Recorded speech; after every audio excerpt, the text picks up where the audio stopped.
కథం విద్యామహై యోగిన్ త్వాం సదా పరిచింతయన్ కేషు కేషు చ భావేషు చింత్యోసి భగవన్మయా.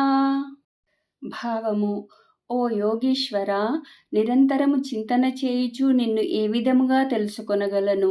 హే భగవన్, ఏ ఏ భావములతో నా ద్వారా చింతన చేయదగిన వాడవు?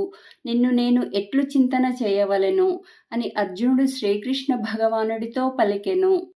విస్తరేణాత్మనో యోగం విభూతించ జనార్దన భూయః కథయ తృప్తిర్హి శృణ్వతో నాస్తి మే మృతం.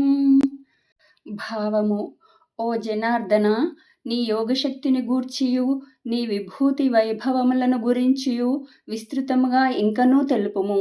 ఏలననగా నీ అమృతమయ వచనములను ఎంతగా విన్నను తనువియే తీరదు అని అర్జునుడు శ్రీకృష్ణుడితో పలికెను. శ్రీ భగవాన్ ఉవాచ హంతతే కథయిష్యామి దివ్యా హ్యాత్మవిభూతయః ప్రాధాన్యతః కురు శ్రేష్ఠ నాస్త్యంతో విస్తరస్య మే.